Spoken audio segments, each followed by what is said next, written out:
Hare Krishna, Prabhuji. Hare Krishna. Thank you, Nitesh Prabhu, and thank you, dear devotees. Let the chanting start. Mangala Om Jnanatamidandasya Jnananjana Shalakaya Chakshurunmilitam Yena Tasmai Shri Guruve Namaha. Namo Vishnu Padaya Krishna Presthaya Bhutale Srimate Bhaktivedanta Swaminiti Namine Namaste Saraswati Deve Gauravani Pracharine Nirvishesha Shunyavadi Pashyata Deshatarine Jai Shri Krishna Chaitanya Prabhu Nityananda Shri Advaita Gadadhar Shivasadi Gaur Bhaktivinoda Hare Krishna Krishna Krishna Hare Hare Hare Rama Rama Rama Hare Hare Krishna Hare Krishna Mataji, to have your association the past days. Thank you for being here with us and chanting in the association of the devotees. Okay, so let's continue with our prayers, continuing from Sri Padadip Shankaracharya Rachit Bhajagovindam Stotram. Posted the link in the chat. Let me share my screen. Anybody would like to sing? We are singing verses 11 to 20. Continuing this week. I can try, Prabhuji. Haribol. Yes, Shriya Mataji.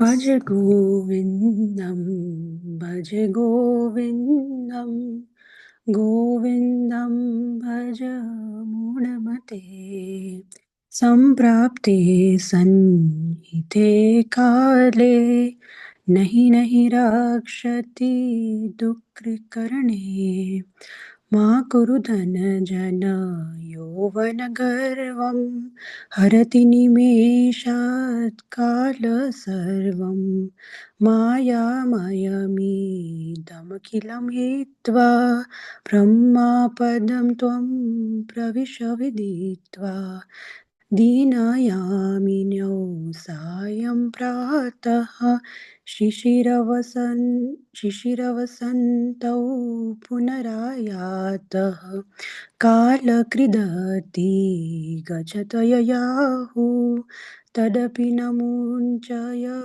Unchatya Savayuha Dvadasamanjari Kabirashesha Kathito Vyakaranasyaiషः Upadesho Budvi Dhyani Punaiha Srimad-Shankara Bhagavad-charanaya Kate Kanta Dhanagata Chinta Vatula Kim Tava Nashti Niyanta Trijagati Sajana Samgatireika Bhavati Bhavarna Vatarane Nauka Jatilomundi Lunchita Keshaha काषायम्बर बहुकृतवेषः पश्यन्नपि च न पश्यति मूढः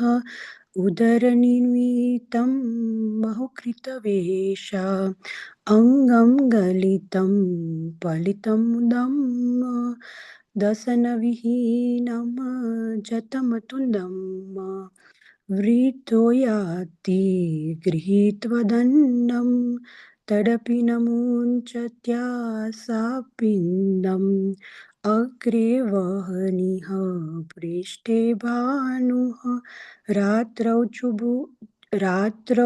चुबुकसम्पितजानुः करतलभिष शत्रुलवासः तदपि न मुञ्चत्याशापासाः कुरुते गङ्गा सागरगमनं व्रतापरिपालनमथवा दानं ज्ञानविहीन सर्वमतेन मुक्तिं न भजति जन्मसतेन सुरमन्दिरतरुमूलनिवासः छायाभूतलमजिनं वासः सर्वपरिग्रह भोगत्यागः कस्य सुखं न करोति विरागः योगरतो वा भोगरतो वा सङ्गरतो वा सङ्गविहीनः यस्य भ्रमणि रमते चित्त यस्य भ्रमणि रमते चित्तं नन्दति नन्दति नन्दत्येव भज गोविन्दं भज गोविन्दं गोविन्दं भज मूढमते सम्प्राप्ते सन्निहिते काले नहि नहि रक्षति दुःखकृणे हरे Krishna Krishna Krishna Hare Hare Hare Ram Ram Ram Hare Hare Hare Krishna Hare Krishna. Thank you, Shyamataji. Very nice. Shiv Shambhu is very quick to please, so he'll be very pleased with your prayers. Thank you so much. Thank you. Adi Shankaracharya ki jai. Bhajagondam Stotram ki jai. Okay, anybody would like to read the translations from 11 to 20? I can read Prabhuji. Go ahead, Arti Mataji. Yeah. Hare Krishna. Do not boast of wealth, friends, and youth. Each one of these are destroyed within a minute. Free yourself from the illusion of the world of Maya and attain the timeless truth. Daylight and darkness, dusk and dawn, winter and springtime come and go. Time, place, and life ebbs away, but the storm of desire never leaves. This bouquet of 12 verses was imparted to the grammarian by the all knowing Shankara, adored as the Bhagavad Pada. O madman, why this engrossment, engrossment in thoughts of wealth? Is there no one to guide you? There is only one thing in three worlds that can save you from the ocean of samsara. Get into that boat of satsanga, knowledge of the truth quickly. There are many who go with matted locks, many who have clean shaven heads, many whose hair have been plucked out. Some are clothed in saffron, yet other in various colors, all just for a livelihood. Seeing truth revealed before them, still the foolish ones see it not. Strength has left the old man's body, his head has become bald, his gums toothless, and leaning on crutches. Even then, the attachment is strong, and he clings firmly to fruitless hope. Behold, there lies the man who sits warming up his body with the fire in front and the sun at the back. At night, he curls up the body to keep out of the cold. He eats his beggar's food from the bowl of his hand and sleeps beneath the tree. Still in his heart, he is wretched puppet at the hands of passions. One may go to the Ganga, observe fast, and give away riches in charity, yet devoid of jnana, nothing can give mukti even at the end of 100 births. Take your residence in a temple or below a tree. Wear the deer skin for the dress and sleep with Mother Earth as your bed. Give up all attachments and renounce all comfort. Blessed with such viragya, could any fail to be content? One may take delight in yoga or boga, may have attachment or detachment, but only he whose mind steadily delights in Brahman enjoys bliss, no one else. Hare Krishna. Thank you, Arti Mataji, and welcome. We've been missing your association also for a few days, but I understand you're traveling, so thank you for joining. Hare Krishna. Hare Krishna. Thank you, Okay. Prabhuji. Okay, so let's continue. Yes, with bhakti, everything comes actually. Prabhupada says with bhakti, when you practice bhakti, all good qualities that are being talked here, everything out there, whether it's renunciation or all just good qualities of a pure Vaishnava sadhu, everything awakens because it's already part of that is the nature of the soul, which is just covered. And when we chant like this, japa, when we do kirtan, when we hear satsang, when we hear harikatha, all of these limbs of bhakti, they uncover the false coverings from the heart, from the soul, and then the true nature of the soul awakens, and then all the natural qualities of the soul are already there. It's just a matter of removing the veil of ignorance, which can happen by following the process of bhakti. Hare Krishna. So let's continue with Srila Prabhupada Lilamrit. Prabhupada now is in India, and now we are saying he's already starting to make plans to go back. It's just that he's been waiting for this P form from the Indian government, but his visa is already stamped by the US consulate. Prabhupada is planning to go via Tokyo, and he also got the he's planning to go to San Francisco with a halt in Tokyo to see if they can start a center in Tokyo. But yes, Prabhupada, and we also saw Prabhupada remembering and worshipping his childhood deities, Shri Radha Govind in Calcutta, and how he is now staying there in a room and also restarted the worship and encouraging the local devotees to offer worship to the Radha Govind, the deities who have been ignored since he was a child, over the last 70 years now that he is 70 years old. He has seen that there has been a lot of decline in the worship of Shri Radha Govind, and there is a deity of Kali who is being worshipped more. So, Prabhupada is continuing his Bhagavatam lectures there in that temple. Okay, so let's continue from here. As Prabhupada's mind turned more to the preaching that awaited him in America, he assessed what he had done so far, what he would do, and the process by which he would do it. I'm not in agreement with Mr. Altman that we are expanding very thinly. In my opinion, a single sincere soul can maintain a center. You know, I started the center at 26 Second Avenue alone. I took the risk of $200 per month for rent. At that time, there were no assistants. Mukunda was at that time a friend, but there was no responsibility for him for maintaining the center. Gradually, Kirtanananda and Hayagriva joined, but they did not take any responsibility. Still, I was maintaining the establishment simply depending on Krishna, and then Krishna sent me everything men and money. Similarly, if a sincere soul goes out and opens a center in any part of the world, Krishna will help him in all respects. Without being empowered by Krishna, nobody can preach Krishna consciousness. It is not academic qualification or financial strength which helps in these matters, but it is sincerity of purpose which helps us always. Therefore, I wish that you, Brahmananda, will remain in charge of New York. Let Satsvarupa be in charge of Boston. Let Mukunda be in charge of San Francisco. Let Janardhan be in charge of Montreal. Let Nandarani and Dayananda be in charge of Los Angeles. And let Subal Das be in charge of Santa Fe.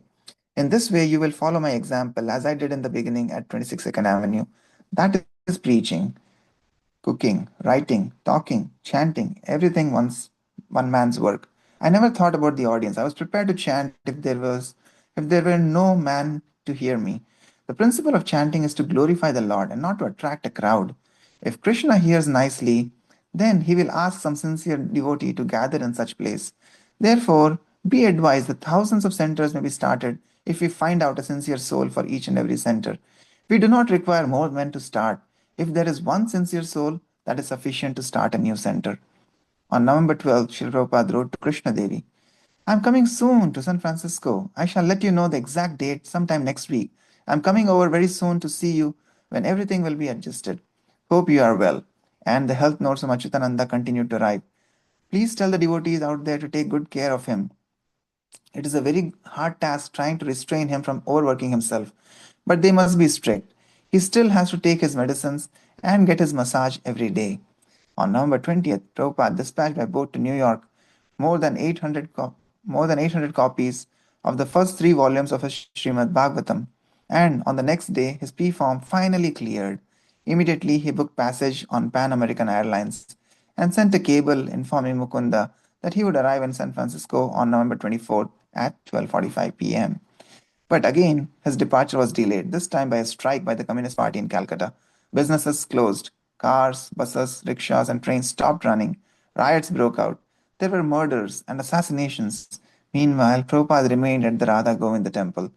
My return to your country is already settled, but due to a petty revolution in Calcutta, I am not able to leave. Our San Francisco friends may be very anxious because I sent them two telegrams, one informing them of my arrival and the other cancelling it. Future arrangements are pending. 2 weeks passed. While waiting in his room for the political strike to end, Prabhupada received a letter from Umapati, one of the devotees he had initiated at the first initiation in New York in September of 1966. Umapati had given up practicing Krishna consciousness for half a year, but now he wrote to say he was back. Prabhupada replied, "It is my duty to deliver you the right thing in the right earnestness, and it is the duty of the receiver to act in the standard spiritual regulation.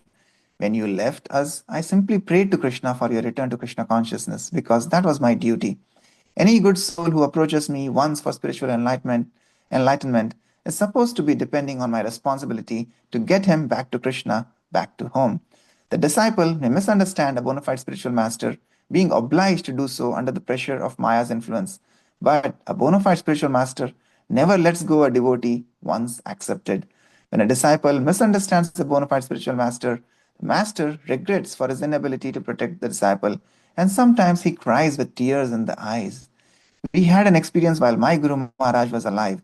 One of his disciples who accepted sannyas was one day forcibly dragged by his wife. My Guru Maharaj lamented with tears in his eyes, saying that he could not save the soul.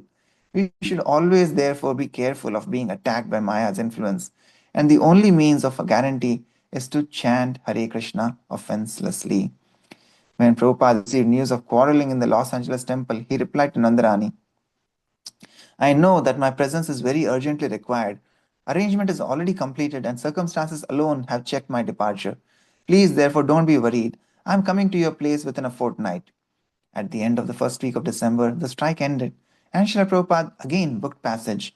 "You will be pleased to know that I have purchased my ticket for New York via Tokyo and San Francisco.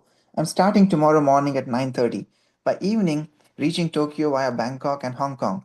I shall rest 24 hours in Tokyo, and on the 14th at night, I'm starting for San Francisco. By local time, I'm reaching San Francisco on the same day, the 14th at 12:45 p.m. by Pan American Airlines, 8:46. Yesterday, I have sent one telegram to this effect, and I hope I shall reach there safely as scheduled.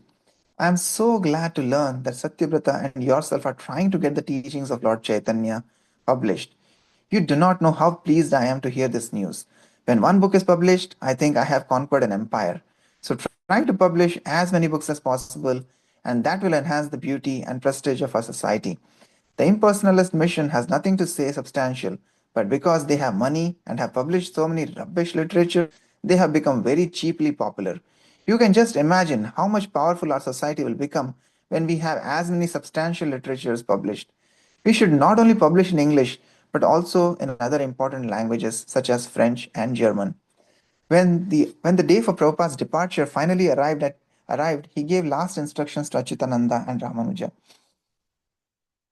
"Just pray to Lord Krishna that I can go to America," he requested Achyutananda.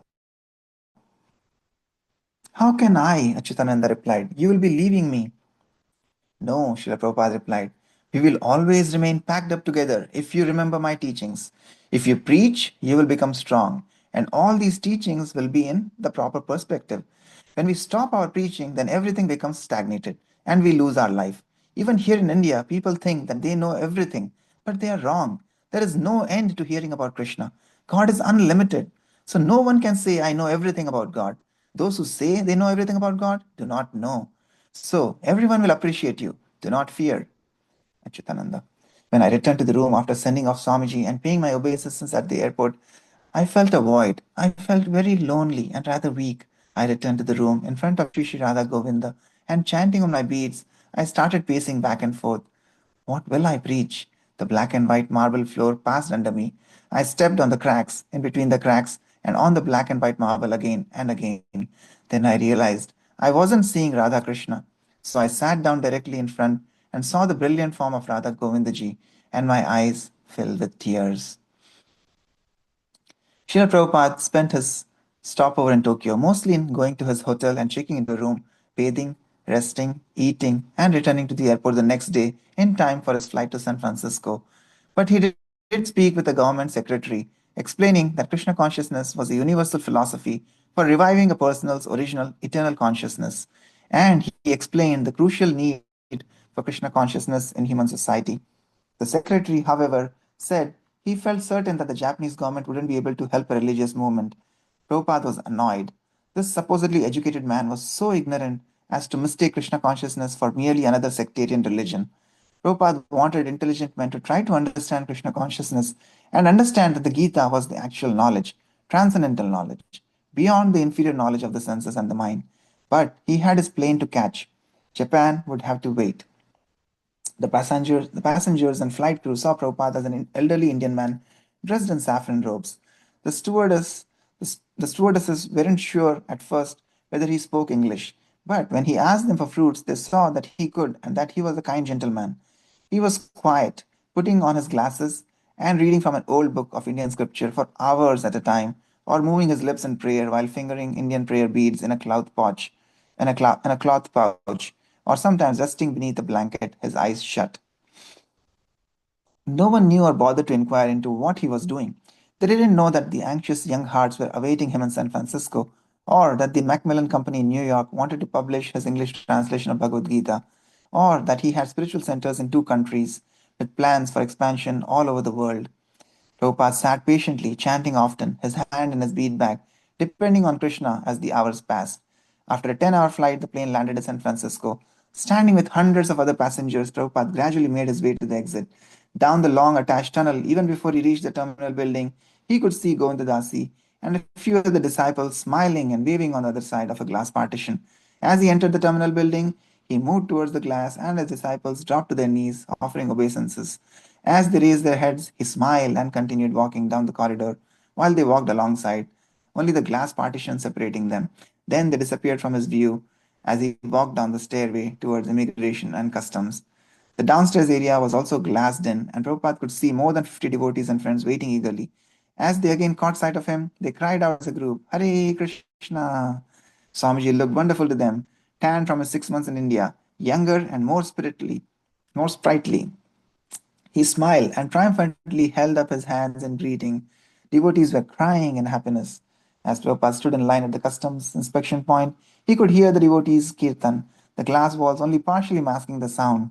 The customs officials ignored the chanting, although the connection between the saffron robed passenger and the joyful chanters was not hard to see. Srila Prabhupada waited in line, glancing now and then at his chanting disciples. Since he had already sent ahead the 800 books and several crates of musical instruments, he had only one suitcase to place on the table before the inspector. Methodically, the inspector went through the contents: cotton saris for the girls, silk garlands for the Jagannath deities, kartals, saffron dhotis, and kurtas, a coconut grater, and little bottles of Ayurvedic medicine.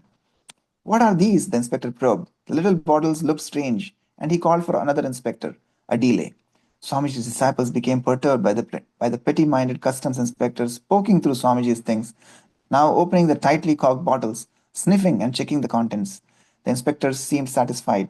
Prabhupada tried to close his suitcase, but he couldn't work the zipper. Another delay. The devotees, still anxiously chanting, watched as Swamiji, with the help of the gentleman behind him, managed to zip his suitcase closed. Swamiji walked towards the glass doors. The devotees began chanting madly. As he stepped through the door, a devotee blew a conch shell that resounded loudly throughout the hall. Devotees garlanded him, and everyone pressed in, handing him flowers. He entered their midst as a beloved father enters and reciprocates the embrace of his loving children. Hare Krishna. Okay, we can continue for a couple of more minutes. Chapter 29, Unlimited Opportunity, Limited Time. Montreal, August 1968. Srila Prabhupada was in his room speaking with several disciples. So, Annapurna, you have got some news? He asked. Annapurna was a young British girl. A few months ago, her father had written from England that he might be able to provide a house if some devotees came there. Yes, she replied. So, what is our next program? She was reticent. The letter from your father is encouraging? That letter from your father is encouraging? Yes, he encourages me, but he says he can't provide any place if we come there. Prabhupada looked disappointed. That's all right. It is up to Krishna. When we go to someone to preach, we have to stand before them with folded hands, with all humility. My dear sir, please take to Krishna consciousness. Prabhupada, Pradyumna spoke. I was reading a book by this big atheist Swami. Hmm? There are some letters in the back of the book, and I was looking at them. Atheist Swami's book? Prabhupada said. We have nothing to do with. I wasn't looking at his philosophy, Pradyumna explained. I was just looking at the techniques he used when he was in America. He wanted to go to Europe, so he had a man, a rich benefactor, who went on a 6 week tour of France, England, Germany, Switzerland, Holland, and then back arranging lectures. That's how he did most of his tour. He had one or two influential people and they arranged everything. And the lectures were arranged at the society. So, you can arrange like that? Prabhupada asked. I was thinking that there would be a Royal Asiatic Society in London. I think Thakur Bhaktivinoda was a member of that. But where is Thakur Bhaktivinoda Sangha Association? Prabhupada asked. Well, Pradyumna continued. Still, there may be some people you could open correspondence with. They might be interested in sponsoring you. Is there anything about Krishna in that Swami's speech? Prabhupada asked. No. Prabhupada sat thoughtfully. In England, he would have no place to stay.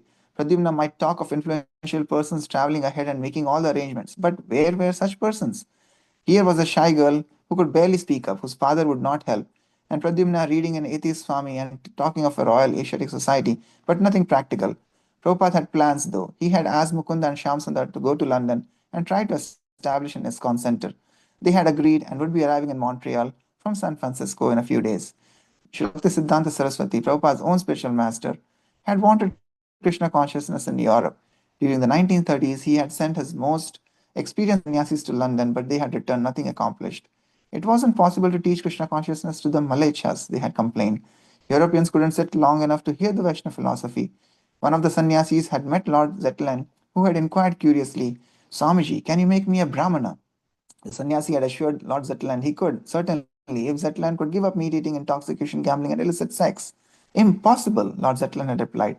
And the sannyasis had accepted this response as a standard for all Europeans. The sannyasis had returned to India. Vaishnavism could never take hold in the West.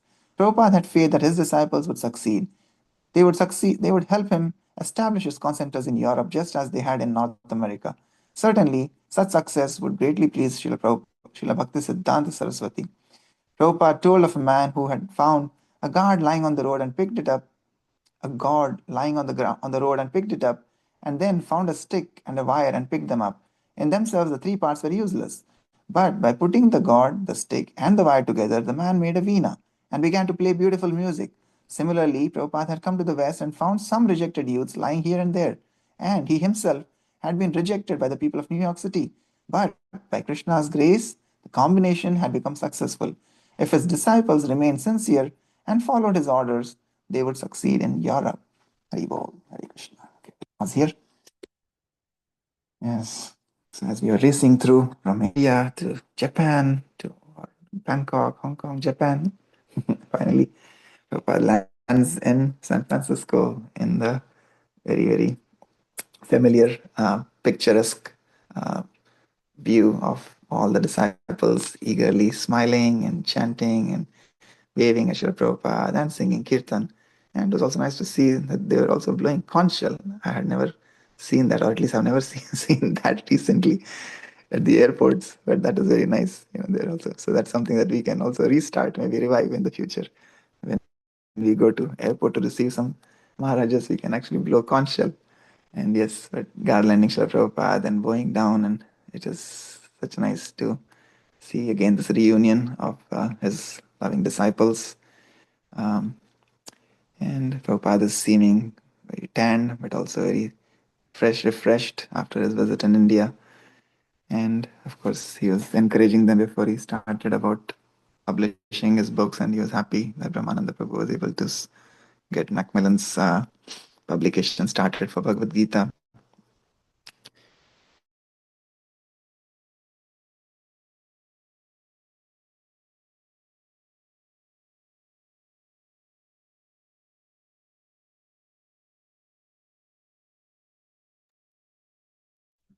Hare Krishna. Am I audible now? Okay. Sorry. Hare Krishna, Prabhuji. Hardly. Is it better now? Yes. Thank you, Prabhuji. So I was saying, Yes, Prabhupada also was encouraging his disciples about publications, and Ramananda Prabhu publishing the Bhagavad Gita through Macmillan. Prabhupada was very happy to see, and he was saying that we should publish them in more and more languages. And I was hearing recently, Guru Maharaj was saying, my Guru Maharaj he took that instruction to heart. He had helped publish Srila Prabhupada's books in various different languages. And he was saying that there was one language, I forget the name, but he was saying there's one language spoken only by 5,000 people in the world, and that is somewhere close to, I think, Australia, New Zealand. There's some island there where only people speak, and only 5,000 people speak that language. And even in that language, Prabhupada's books have been translated. Hari Hari Bol. So I think more than 100, this was probably a few years ago, more than 100 languages already Prabhupada's books have been translated to. So it's a wonderful, uh, sincere work done by all of Srila Prabhupada's disciples that today Srila Prabhupada's literature, like he was saying, because just by publishing rubbish literatures, impersonal philosophy has been expanding. So Prabhupada wanted that our authentic, bona fide Shastras, scriptures of our acharyas should be published. So that way, more and more people can take benefit of that. And I think his disciples have done that so sincerely over the past so many years through Bhaktivedanta Book Trust. And so that is very, very, very, very wonderful. At least, so many people have come into Krishna consciousness by reading these books of Srila Prabhupada. And of course, through Prasadam and through Kirtan as well, all the other important things that Srila Prabhupada introduced. So everything is important. And like Prabhupada says, one sincere soul can enable to continue the mission. We don't chant to attract a crowd, but to please the Lord. So anyways, it was very nice, wonderful things. And Prabhupada now is back in US and already starting to make plans for Europe. He's in Montreal, so the movement is expanding. Okay, any other thoughts from today's reading?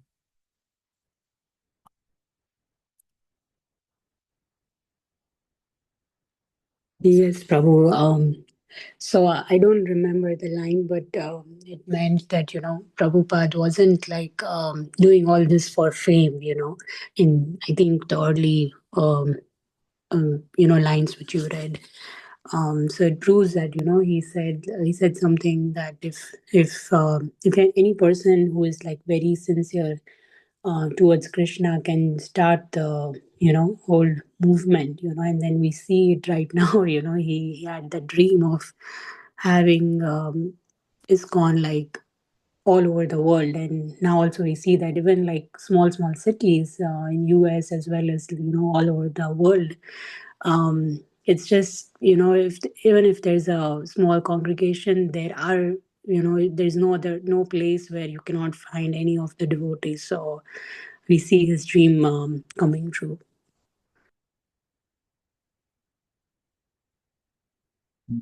Yes, Mataji. That's true. Yeah. So many centers. I think as of few this year, I think there are more than 800 plus centers and temples all over the world. And yeah, here in Cincinnati itself, we have 3 centers. Haribol. Haribol. Mataji, that was a very good point. Even I was stuck with that point where Prabhupada said, even a single soul with a pure devotion can initiate and start the whole process. And there's also one more saying by that one single soul who can touch the heart of a single soul, and that's where the things, the Krishna consciousness can really propagate and can really not propagate, sorry, can become more attached from one soul to the other soul. That's where a single soul can play a very important part. So just a single soul with a pure devotional heart can really change the world, and that's where it stands for each and everyone. And as you said, from one single center to so many centers which are like now actually it's becoming uncountable, 800, 900, and every center has so many souls where they are all getting Krishna consciousness and getting more devotional, spiritual, and transcendental knowledge is uncommandable. Thank you, Krishna. Thank you, Prabhuji. You, Hare Krishna, Hare Krishna. Thank you for being one of such sincere souls in Srila Thank you. Prabhupada's movement. Yes, we all of us, have, again, like I said, all those good qualities are there in each one of us. It's just that, because of our association with material nature, Prabhupada says, there are a lot of coverings. Each one of us has a unique journey, has had a unique journey through millions of lifetimes. So again, each one of us is unique, but right now we are all in this world due to some misfortune or unfortunate things that we may have committed in the past. So it's also Prabhupada speaks later on about how, like, the sincerity that we're talking about. Again, Krishna is there in everybody's heart. So if we are sincere, and like Prabhupada is saying, then Krishna will send other sincere souls. And men and money came, and Prabhupada, sincerely wanted to do this. And later on in 1970s, he talks about this very important point of boiling the milk. He says, at this point we have reached like a critical mass. Enough people had joined, right? But then, like we saw today in reading, some people left, but then they realized their mistake, and then they came back. So similarly, there are people who are coming. Even in India, he was talking about Ramanuja Prabhu, right? He was not shaving his beard; he was keeping long hair. So then Prabhupada says, enough of this, cheap initiations. Now we will make sure that people realize what they're getting into, right? So like that, I think he says that later, that it's also important. So the point is that, yeah, we have to become sincere. We have to really, really follow Prabhupada's instructions to the spirit, not just in words, right? And that is also happening even now today. Also, like there are people are coming into the movement, but how many are really sincerely practicing? I think that is a question that each one should ask themselves. There's not a question that I can ask for anybody else. I can only ask for myself. So similarly, but all of us should ask that question for ourselves: that, are we really practicing what Srila Prabhupada wanted us to, right? And that is the point that he makes about boiling the milk. That it is not just a matter of quantity. You don't have to just peed ikattha nahi karna hai, right? If one is sincere, then that one sincere soul can revive the whole world. So that is, again, that's an individual journey for each one of us, and that is what Prabhupada wanted from his disciples. Hare Krishna. Okay. Anything else from anybody? All right. So I think it's 6:39. So we'll pause here. Thank you so much for your kind association once again. वाञ्छकल्पतरुभ्यश्च कृपासिन्धुभ्य एव च पतितानां पावनेभ्यो वैष्णवेभ्यो नमो नमः। अनंतकोटि वैष्णववृंद की जय। जगद्गुरु श्रील प्रभुपाद की जय। निताई गौर प्रेमानंदे। हरि हरि बोल। हरे Krishna. Hare Krishna. Hare Hare Krishna. Krishna. Hare Krishna.